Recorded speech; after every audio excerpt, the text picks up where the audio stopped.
The Duke never asked her to dance, not once.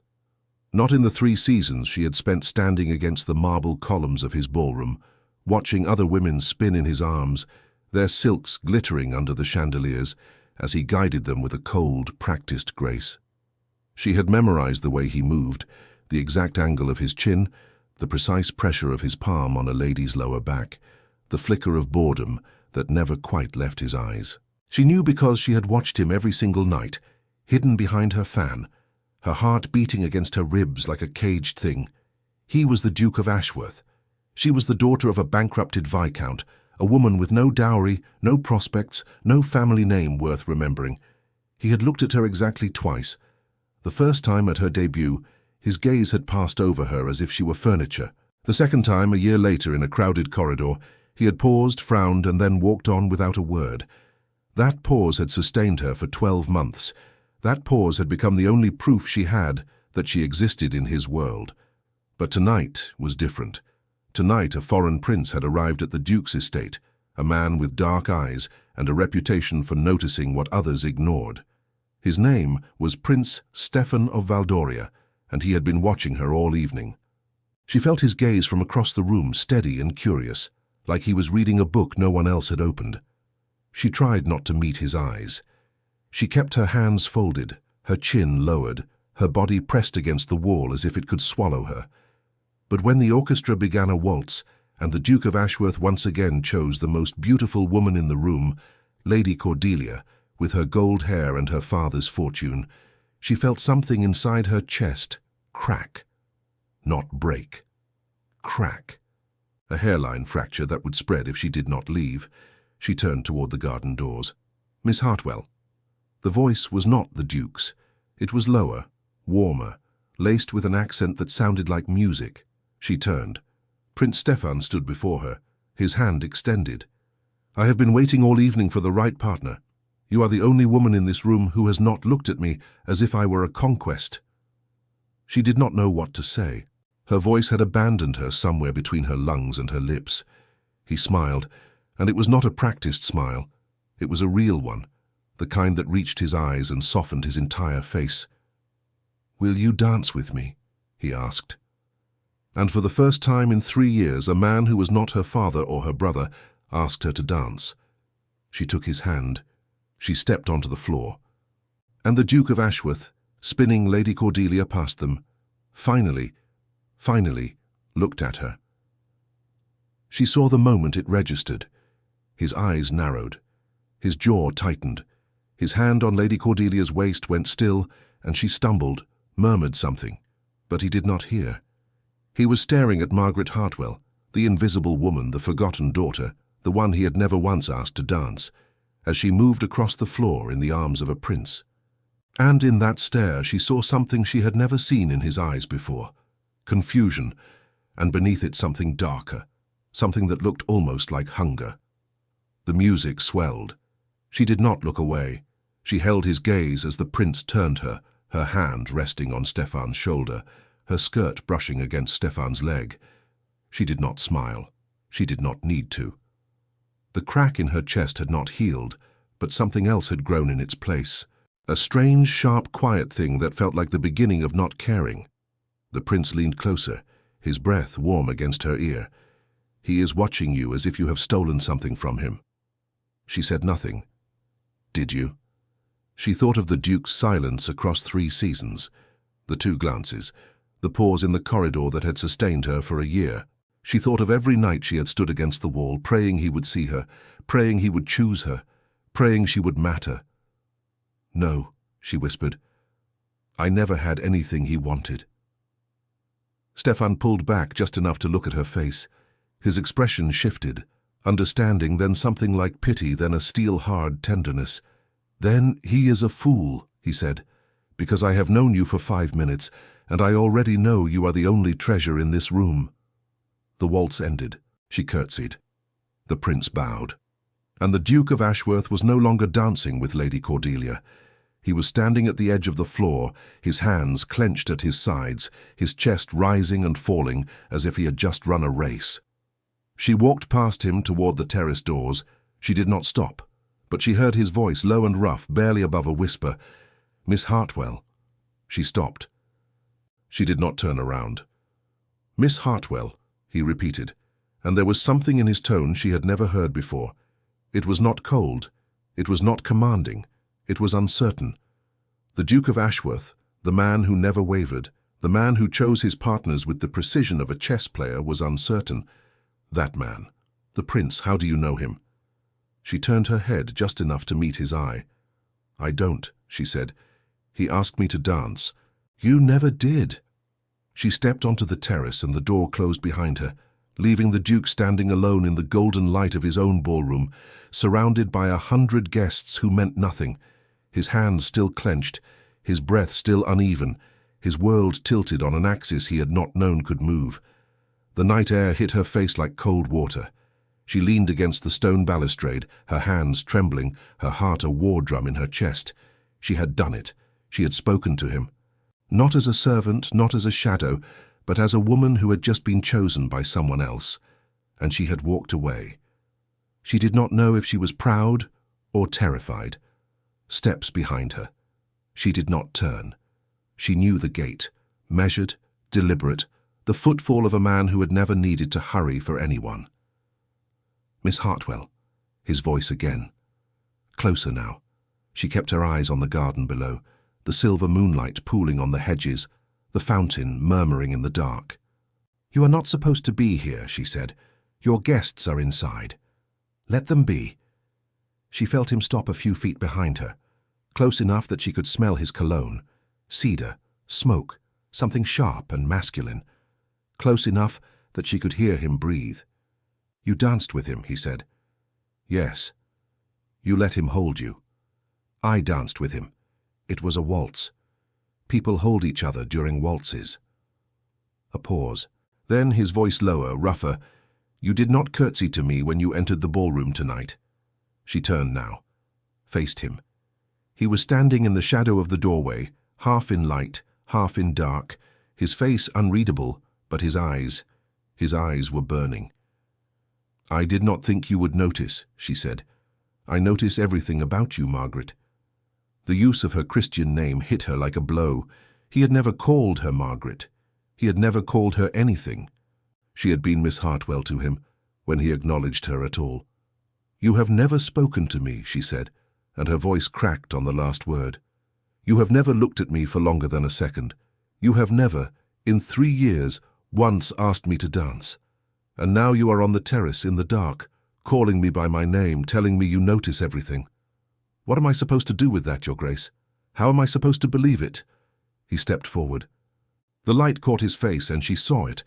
The same confusion, the same hunger, but also something raw and desperate that he could not hide. I am not a man who explains himself, he said, but I am going to explain this once. Do you know why I never asked you to dance, Margaret? She shook her head, her throat too tight for words.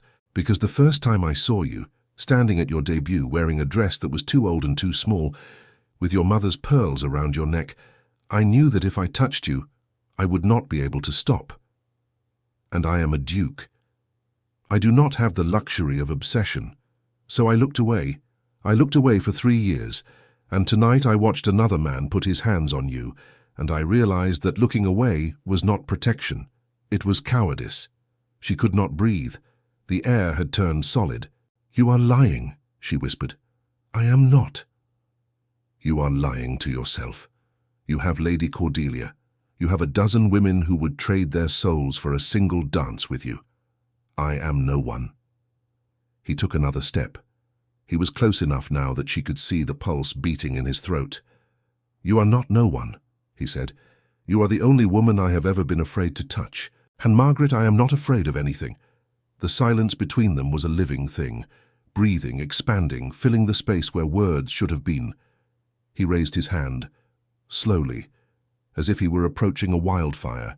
His fingers brushed her cheek, and the touch was so light, so tentative that it felt like a question. She did not pull away. She did not lean into it. She stood frozen, suspended between 3 years of longing and the terror of believing him. Dance with me, he said. Now here, no music, just me and you. She should have said no. She should have walked back inside, found the prince, and let herself be courted by a man who had not spent 3 years pretending she did not exist. But she was Margaret Hartwell, daughter of a bankrupt viscount invisible for seasons, and the Duke of Ashworth was asking her to dance. So she placed her hand in his, and he pulled her close, and they swayed on the terrace stones under the cold white moon, with no music but the sound of their own breathing.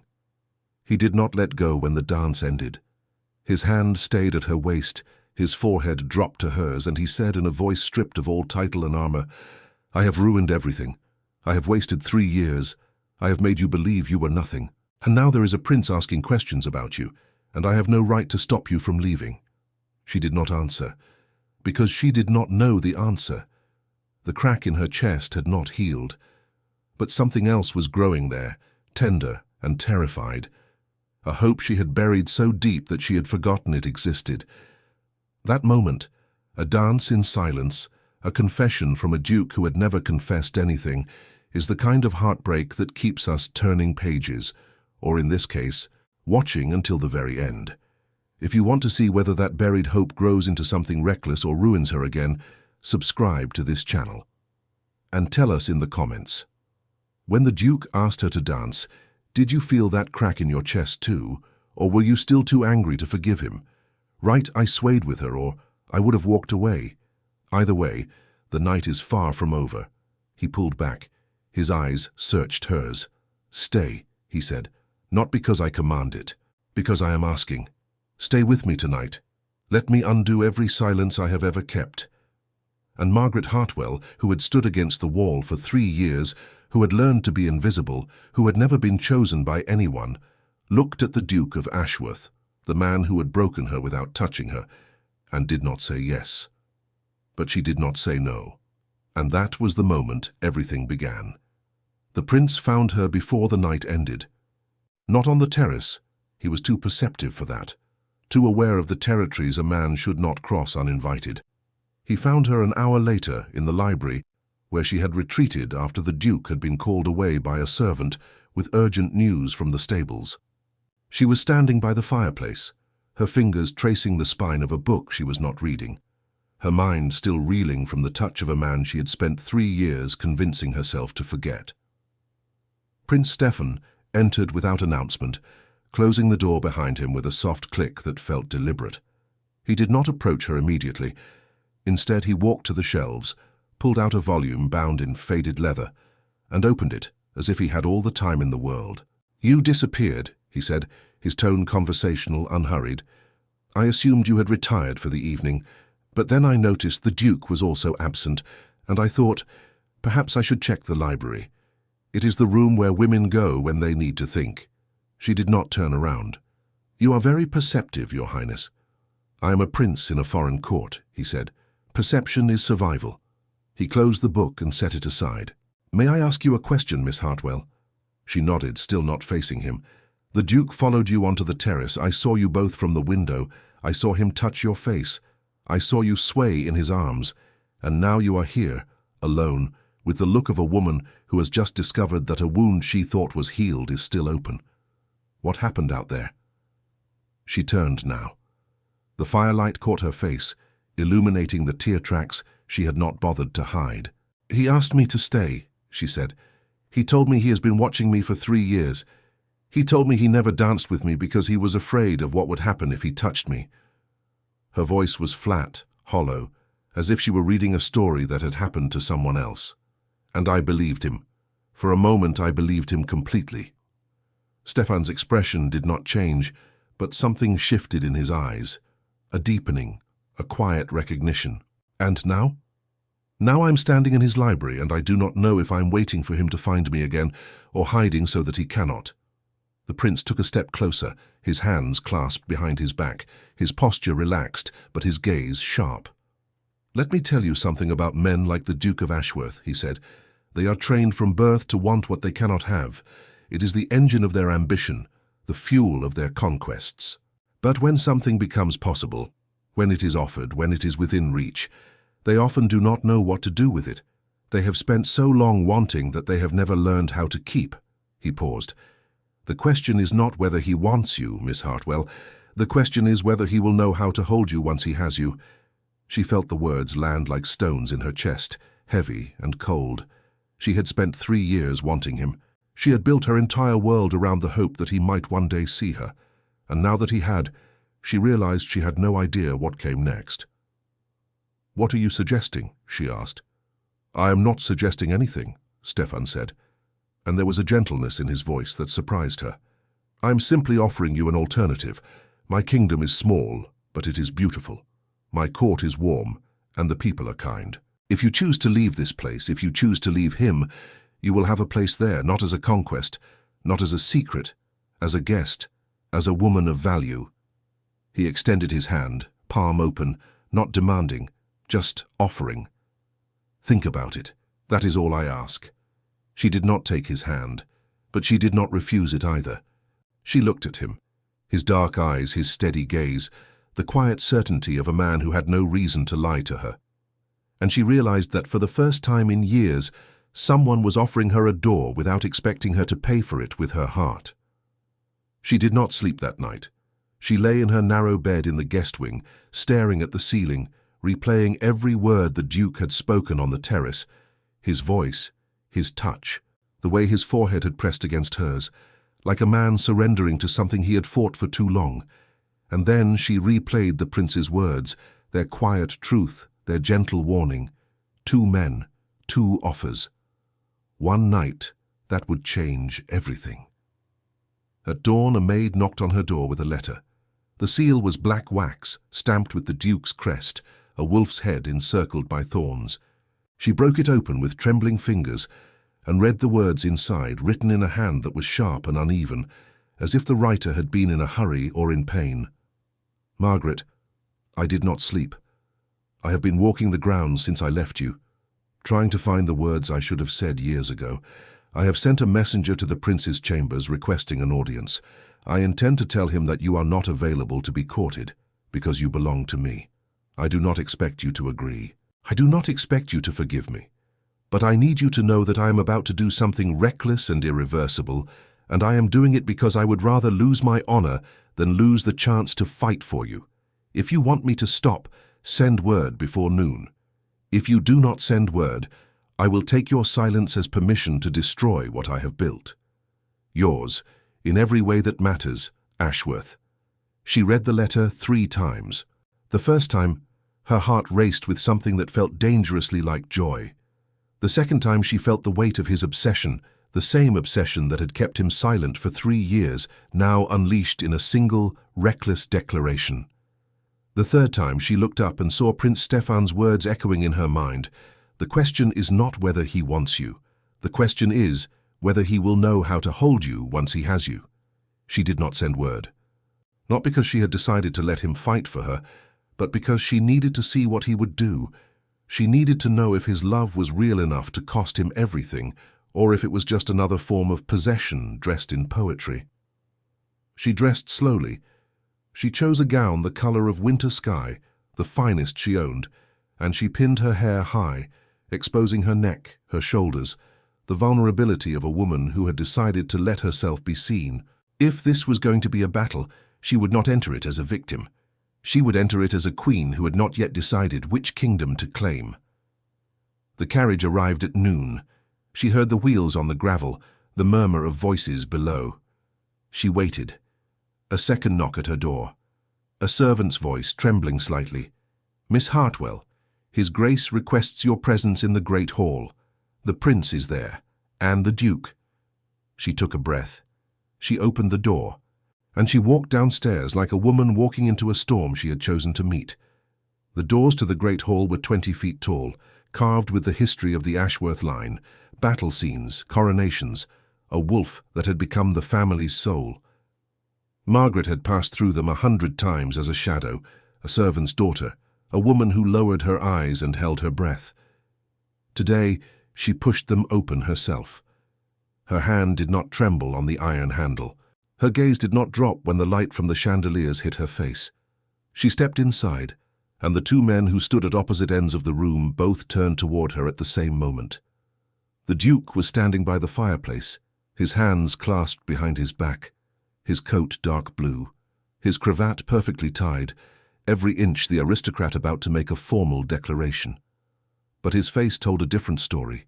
His jaw was set too hard, his eyes too bright, his shoulders too tight. He looked like a man who had spent the night tearing himself apart and had only just managed to reassemble the pieces before the world could see.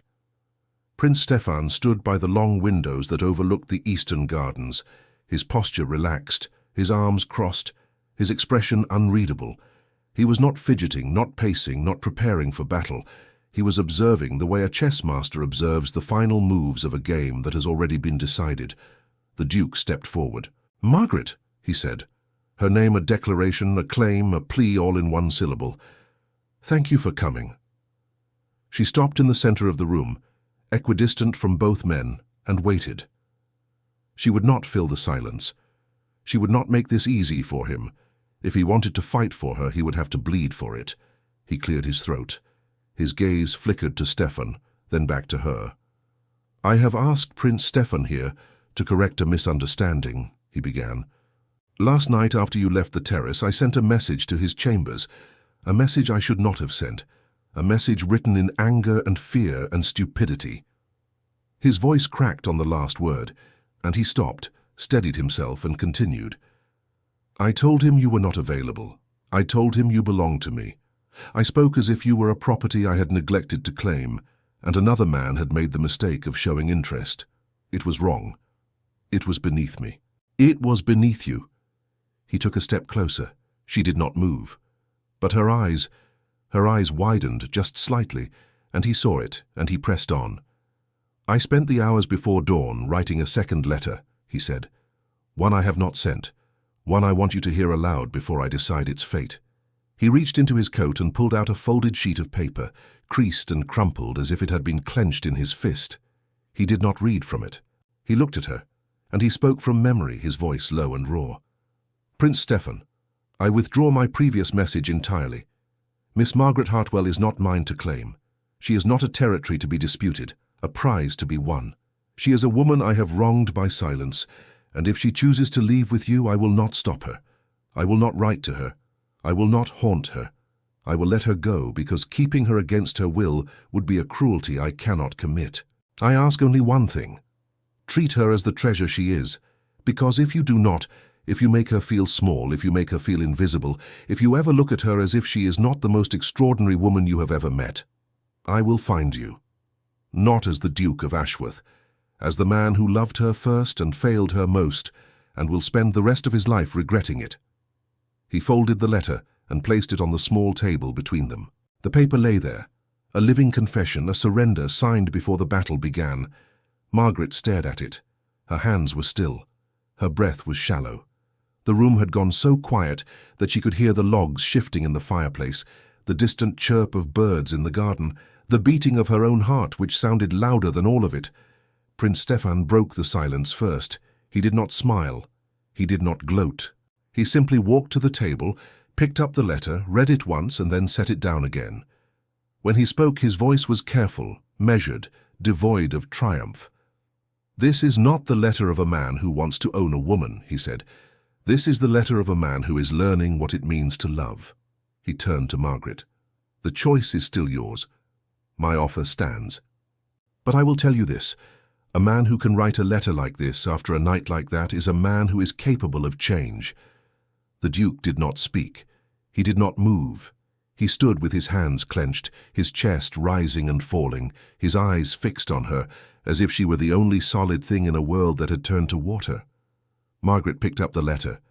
She read it herself, her eyes moving over the ink, the crossed-out words, the places where the pen had pressed so hard it had almost torn the paper.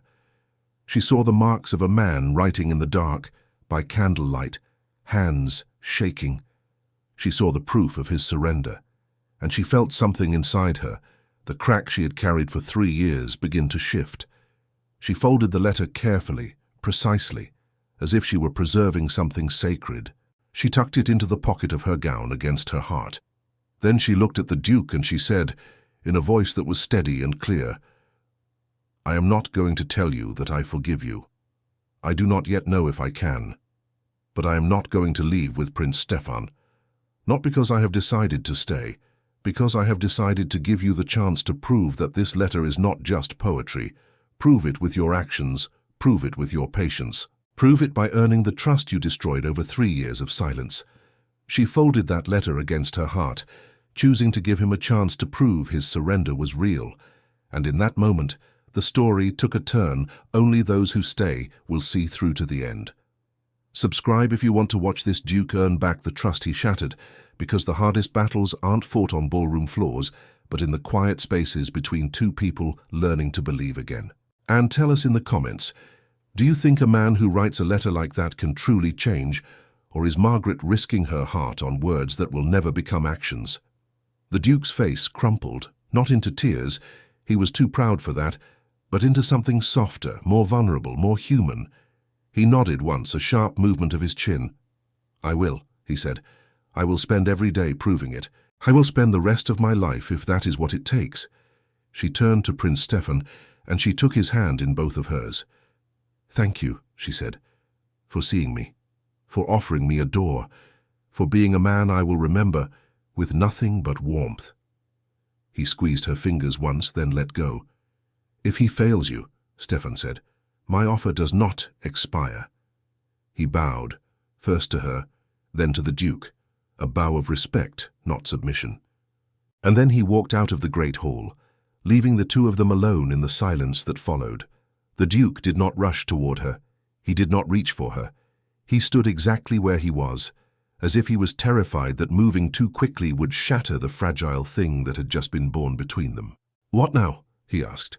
She looked at him, at the man who had broken her, the man who had written a letter that sounded like redemption, the man who had just surrendered his pride in front of a prince to keep her.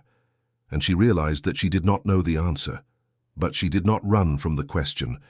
"Now," she said, "we learn how to talk, not as a duke and a woman he ignored, as two people who have been hurt and have hurt each other, and who want something different."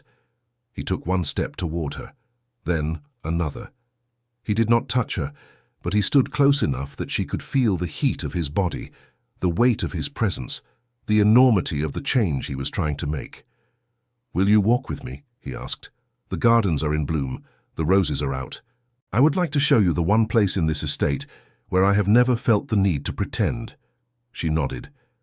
And for the first time in 3 years, Margaret Hartwell walked beside the Duke of Ashworth, not as a shadow, not as a secret, not as a wound he was trying to heal with words. She walked beside him as a woman who had chosen to stay, and who held his surrender folded against her heart, and who knew, with the clarity of a morning after a storm, that the hardest part was only beginning. They walked through the eastern corridor, past the portrait gallery where his ancestors stared down at them with painted eyes that seemed to judge, past the conservatory where the orchids his mother had planted still bloomed in defiant colors. He opened the garden door for her, and she stepped out into a world of green and gold, the morning light streaming through the leaves, the air thick with the scent of lavender and wet earth. He led her down a gravel path that curved behind the fountain, away from the house, away from the servants, away from every eye that might witness what was happening between them. At the end of the path stood a small stone bench, half hidden by climbing roses, a place so secluded that Margaret had never known it existed. He gestured for her to sit, and when she did, he did not sit beside her. He sat on the ground at her feet, his back against the bench, his head bowed, his hands resting on his knees. A duke at the feet of a woman who had once been invisible. "I want to tell you the truth," he said. "The whole truth. Not the version I rehearsed on the terrace. The version I have been too ashamed to admit, even to myself." She waited, her hands folded in her lap, her heart a careful rhythm. "I did not look away from you because I was afraid of obsession," he said, his voice low. "I looked away because I was betrothed to Lady Cordelia. An arrangement my father made when I was 12 years old, written in ink, signed in blood, sealed by two families who cared nothing for love. I have spent 15 years knowing that I would marry a woman I did not love, and I had convinced myself that I could bear it, that I would find comfort in duty, in power, in the cold machinery of aristocracy. And then you appeared, at your debut, wearing a gown that did not fit and your mother's pearls, looking at me with eyes that held no calculation, no ambition, no desire to use me. And I knew in that moment that I would never forgive my father for the contract he had signed before I knew what love was. He stopped. His hands were shaking. He pressed them flat against his knees, forcing them still. "I broke the betrothal last night," he said. "After you left the terrace, I went to Cordelia's father, and I told him I could not go through with it. I told him I would pay any price, surrender any land, endure any scandal. I told him the truth, that I loved another woman, and that I had loved her in silence for 3 years, and that I would rather lose half my fortune than spend one more day pretending she did not exist." He turned his head, finally looking up at her, and his eyes were red-rimmed, raw, stripped of all armor. "I am no longer betrothed, Margaret. I am no longer bound to anyone but the choices I make from this moment forward. And the first choice I make is this. I will wait, as long as you need. I will court you properly, the way I should have from the beginning. I will write you letters that you can burn if they do not move you. I will stand at the edge of your life until you invite me in. And if you never do, I will still be grateful, because you have already taught me more about love than 15 years of cold duty ever could."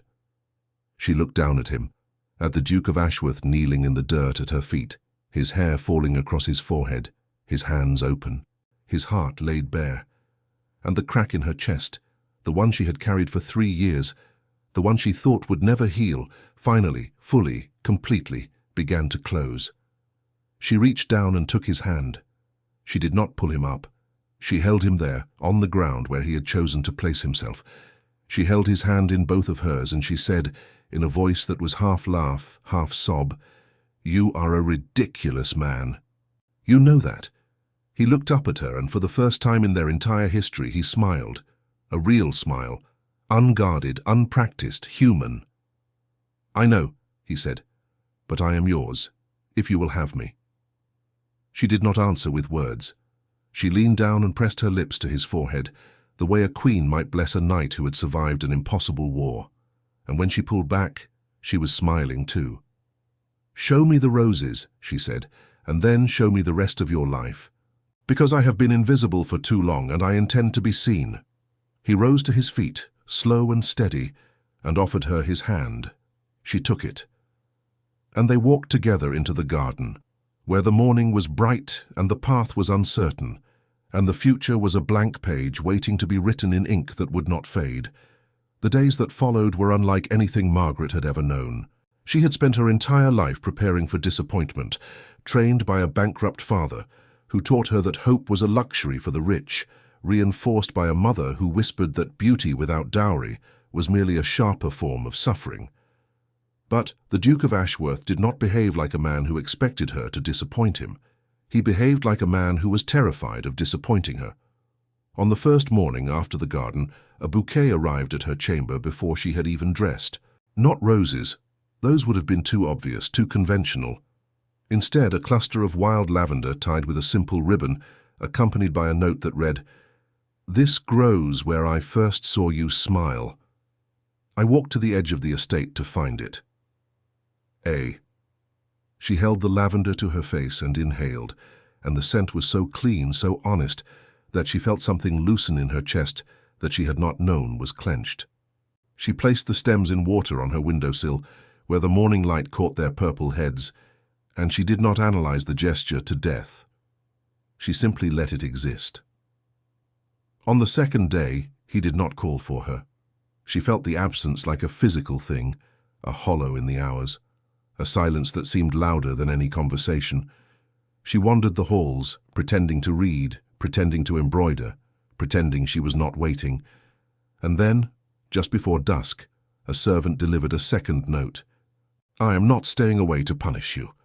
I'm staying away because I promised you patience, and I meant it.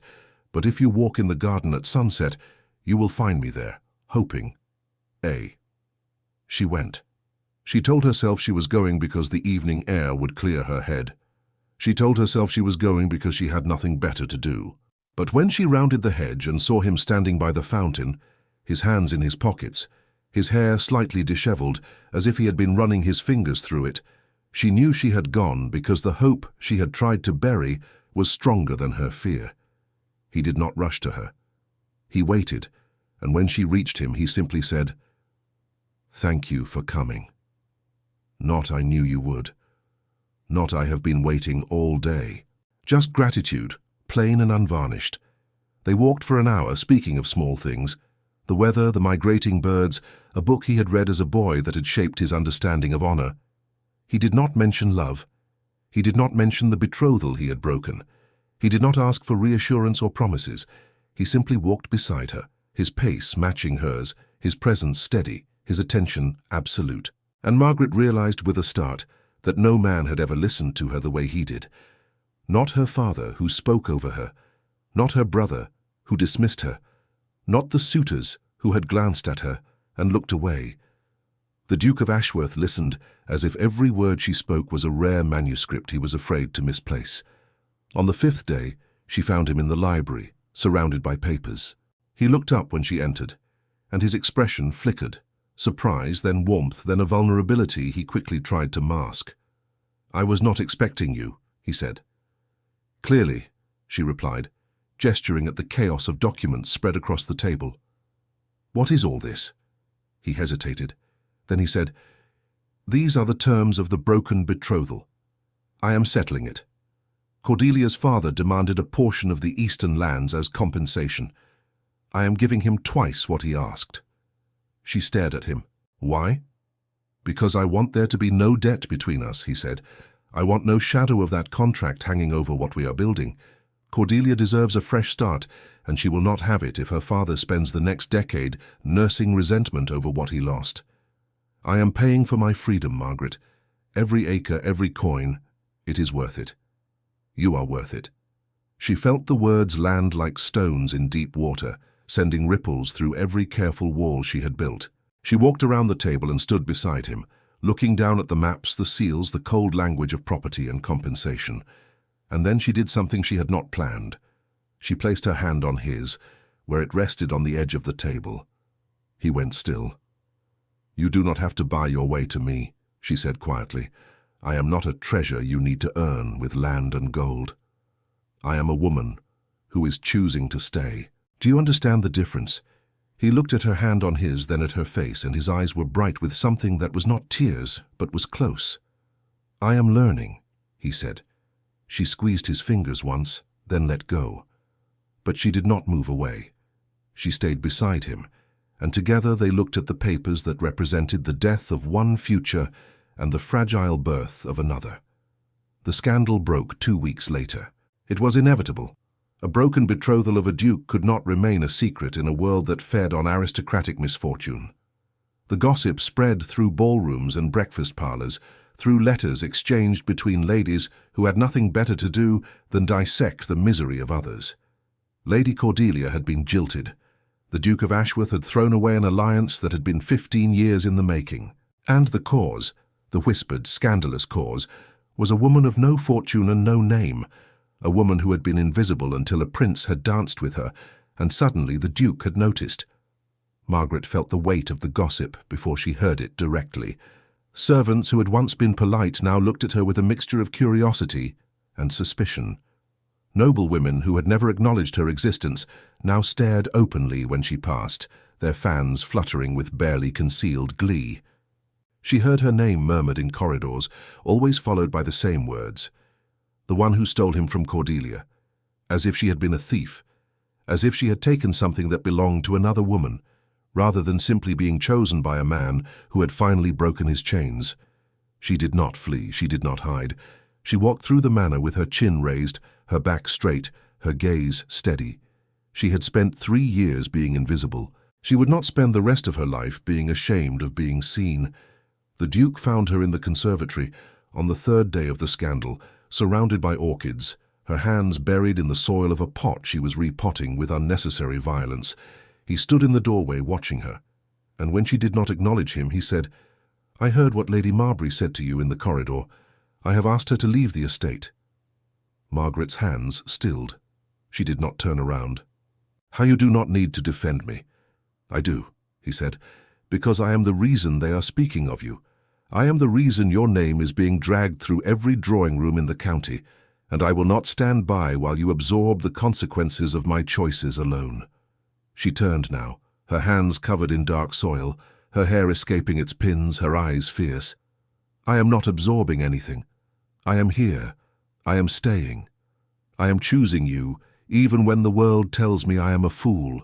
Do you think I care what Lady Marbury says? Do you think I have not been whispered about my entire life? I am the daughter of a bankrupt. I have been invisible for so long that being gossiped about feels almost like being real." He crossed the room and took her soil-caked hands in his, not caring about the dirt, not caring about anything but the contact. "You are real," he said. "You are the most real thing in my life, and I will spend the rest of it making sure the world knows it." She looked down at their joined hands, his clean, hers filthy, pressed together as if they were already one person. She laughed, a short, surprised sound. "You are ruining your clothes." "Let them be ruined," he said, and he lifted her hands and kissed each one, dirt and all, as if they were the most precious things he had ever touched. The weeks that followed were a slow, careful dance of trust being rebuilt. He courted her properly, as he had promised, letters delivered each morning, walks in the garden each evening, conversations that stretched late into the night, where they spoke not of love, but of wounds, not of passion, but of healing. He told her about his childhood, the cold distance of his father, the mother who had died when he was too young to remember her face. She told him about the years of poverty, the shame of wearing altered gowns, the humiliation of watching her father sell everything that had once defined their family. They exchanged their sorrows like currency, spending them freely, hoping that in the sharing the weight would be halved. And slowly, imperceptibly, Margaret began to trust him, not with her heart, that would take longer, but with her presence, with her time, with the small, fragile hope that this time she would not be left standing alone against a wall. She learned his silences first, not the cold silences of the ballroom, where he had frozen her out with indifference, but the warm silences of a man who was still learning to speak. He would sit beside her in the library for hours, reading, glancing up occasionally to make sure she was still there, as if he feared she might evaporate like mist. When she caught his eye, he would look down quickly, a flush creeping up his neck, and she found herself charmed by this awkwardness in a man who had commanded rooms his entire life. She began to understand that his cruelty had never been intentional. It had been the armor of a man who did not know how to be soft.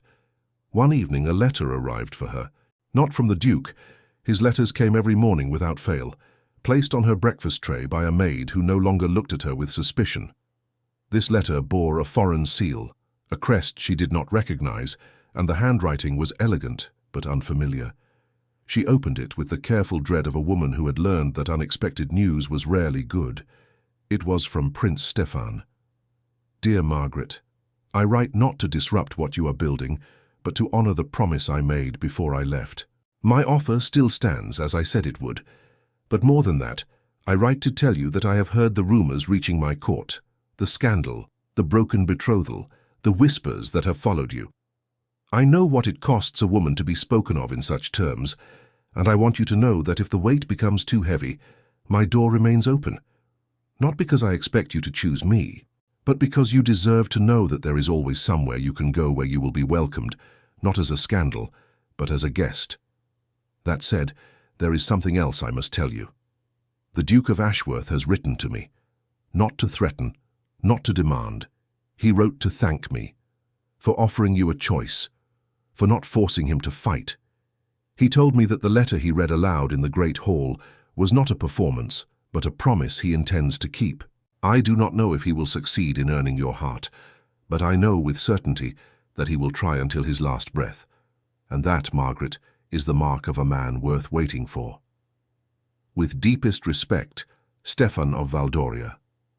She read the letter 3 times, each time slower than the last, not because she doubted Stefan's sincerity, but because the Duke had written to him, without telling her, without seeking credit. He had written to the man who could have taken her away, and he had thanked him. She folded the letter carefully and placed it in the drawer with the lavender she had dried from the first bouquet. She did not mention it to the Duke that evening. She wanted to sit with the knowledge for a while, to let it settle into her bones, to see if it changed anything. That letter, that quiet, unsolicited act of grace from a man who had once been cruel, changes everything, does it not? This is the moment where a woman decides whether a broken heart can be mended, and you have been with her every step of this journey. Subscribe to stay with us as she makes that choice, as the Duke proves whether his promise is more than words, and as the final threads of this story pull taut. And tell me in the comments, after everything he has done, do you believe the Duke is truly a man worth waiting for, or has he already lost her forever? The next morning she found him in the stables preparing to ride. He was brushing his horse himself, an unusual sight, a duke performing a groom's work, and he did not notice her until she was standing beside him. He straightened, surprised, a dusting of hay on his sleeves. "Margaret, I did not hear you approach." "You write to Prince Stefan," she said. He went still. The brush hung in his hand, frozen mid-motion. "Yes," he said after a long pause. "I did not tell you because I did not want you to think I was seeking your approval. I wrote because it was the right thing to do. He offered you a door. The least I could do was acknowledge it." She stepped closer, close enough to see the rapid pulse at his throat. "He told me you thanked him." "I did." "For what?" He set down the brush and turned to face her fully. "For being the reason I finally acted. For 3 years I watched you from a distance, telling myself I could not have you, that my duty bound me elsewhere. And then he arrived and he saw you, and he asked you to dance, and I realized that if I did not move, if I did not break the cage I had built around myself, I would lose you to a man who had the courage I lacked. So yes, I thanked him. For being the mirror that showed me my own cowardice." She reached up and touched his face. Her fingers brushed his cheekbone, the line of his jaw, the slight roughness of a man who had not shaved that morning. He closed his eyes at her touch, as if the sensation was almost too much to bear. "You are not a coward," she said. "You were trapped. There is a difference." He opened his eyes, and they were dark, vulnerable, full of something that looked like prayer. "I love you," he said. "I have loved you since the night of your debut, when you stood in a gown that was too small for you, looking at me as if I was the only person in the room. I have loved you through every silent season, through every dance I gave to other women, through every lie I told myself to survive. I love you, Margaret, and I will say it every morning for the rest of my life until you believe it, or until you tell me to stop." The words hung in the air between them, heavy and luminous, like the first snow of winter. She felt them enter her chest, filling the spaces that had been hollow for so long. She did not say it back. Not yet. But she pressed her forehead to his, the way he had done to her on the terrace, and she let her breath mingle with his, and she let him feel her answer in the stillness of her body, the absence of retreat. He understood. The autumn came, and with it, the Duke's annual harvest ball. He asked her formally if she would attend as his partner, not as a guest, not as a woman he was courting in secret, but as the woman he intended to stand beside in front of every noble family in the county. She said yes, and she spent the next 3 weeks preparing for the night that would either cement her place in his world or shatter everything they had built. When the night arrived, Margaret Hartwell stood before the full-length mirror in her chamber, wearing a gown the color of midnight, embroidered with silver thread that caught the candlelight like scattered stars. The fabric was silk, heavy and cool against her skin, cut low across her shoulders, fitted to her waist, flowing into a skirt that whispered when she moved. It was the most beautiful dress she had ever worn, and it had been delivered 3 days before, accompanied by a note that said only, "You have always been the light in the dark. Now the world will see you. A." She descended the staircase alone. She had insisted on that. She would not arrive at his side like a prize being presented. She would walk into the ballroom on her own feet, and he would meet her there. And every eye in the room would see that she had chosen this as much as he had. The doors opened. The ballroom blazed with chandeliers, the orchestra tuning their instruments, the guests already gathered in clusters of silk and jewels. She stepped inside, and the conversations dimmed, one by one, as heads turned toward her. She felt the weight of their stares, curiosity, envy, judgment, wonder. She did not falter. She walked forward, her gaze scanning the room until she found him. The Duke of Ashworth stood by the far window wearing black, his hair swept back, his hands clasped behind him. He was not looking at the crowd. He was looking at her, and when their eyes met, he smiled. Not the practiced smile of a host, but the same unguarded human smile he had given her in the garden, on his knees at her feet. He crossed the room. The guests parted for him as water parts for a ship. He reached her and he stopped and he bowed. Not a perfunctory bow, but a deep one, the kind reserved for royalty, for queens, for women who had earned the reverence of men. When he straightened, he said loud enough for the room to hear, "Miss Hartwell, would you do me the honor of the first dance?" She placed her hand in his, and he led her to the center of the floor. The orchestra began a waltz, slow and sweeping, and they moved together as if they had been dancing this dance for years instead of months. He held her gaze, his hand firm on her waist, his steps sure, his presence absolute. "You are the most beautiful woman in this room," he said, his voice low for her alone. "You have always been the most beautiful woman in every room. I was just too blind to let myself see it."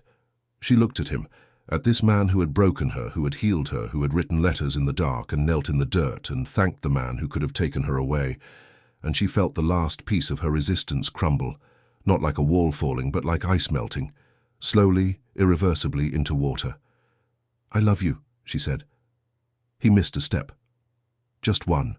The Duke of Ashworth stumbled in the middle of a waltz, and the guests stared, and he did not care. He pulled her closer, his forehead dropping to hers, and he said, his voice cracking, "Say it again." "I love you," she repeated. "I have loved you since the night you stood on the terrace with your hand on my face. I have loved you through every letter, every walk, every silence. I love you, and I am tired of being afraid to say it." He stopped dancing. In the middle of the ballroom, surrounded by the most powerful families in the county, the Duke of Ashworth stopped dancing, took Margaret Hartwell's face in his hands, and kissed her. Not a chaste kiss, not a peck on the cheek, a kiss that said everything he had never been able to say in 3 years of silence and months of learning. A kiss that the gossips would talk about for decades, that would be written into the history of the Ashworth family as the moment the cold Duke finally burned. When he pulled back, the room was silent. He did not look at them. He looked only at her.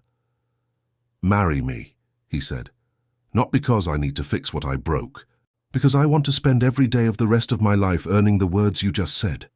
She looked at him, at the man who had knelt in the dirt, who had written letters in the dark, who had given away land to be free of a contract he had never wanted. And she smiled, the first full, unguarded smile she had given him since the night of their first waltz. "Yes," she said. The silence broke. A murmur rose, then a swell of conversation, then applause. Confused, uncertain, but applause nonetheless. The orchestra, unsure of what else to do, struck up another waltz, and the Duke of Ashworth danced with his future bride, holding her close, refusing to let go. The wedding was small, private. Margaret had asked for it that way. She had spent enough of her life being the subject of spectacle. They married in the chapel on the Ashworth estate, the same chapel where his mother had been buried, where generations of dukes had knelt before altars and made promises they had not always kept. She wore a gown of ivory silk, simple, without embroidery, without jewels. He wore the same dark coat he had worn on the night of the waltz. The priest spoke the words, and Margaret Hartwell became Margaret Ashworth, and when they turned to face the small gathering of witnesses, she saw her father crying. The first months of marriage were not a fairy tale. They were harder than either of them had expected. The wounds of 3 years of silence did not heal overnight. There were nights when Margaret woke from dreams, where she was standing against a wall, invisible, watching him dance with other women. There were days when the Duke retreated into his old habits, cold, distant, silent, not from cruelty, but from the terror of being loved, the fear that he would break this the way he had broken everything else. But they learned. They learned to speak when silence was easier, to reach out when pride told them to withdraw, to apologize when they failed. And slowly, imperceptibly, the scars faded. Not disappeared. Margaret still carried the memory of every season she had spent watching him from the shadows, but the scar tissue was stronger than the original wound, and in the spring, She discovered she was carrying his child, the Duke's heir, the future of the Ashworth legacy, growing inside a woman who had once been told she was not worth looking at. She told him in the garden, beside the bench where he had knelt at her feet. He went pale, then red, then silent. And then he fell to his knees again in the same spot and pressed his forehead to her belly and wept. He did not need to say the words. She already knew. He had been saying them with every letter, every gesture, every dance, every night he had held her, and whispered her name like a prayer. The Duke of Ashworth had spent 3 years looking away, and then months learning how to see. And now he saw her. Completely, irrevocably for the rest of his life. She placed her hand on his head, feeling the warmth of his hair, the tremble of his shoulders, the weight of everything they had survived to reach this moment. The roses were blooming, the lavender had come back, and Margaret Hartwell, who had been invisible for 3 seasons, stood in the sunlight, holding her husband, carrying her child, knowing that she had been seen all along.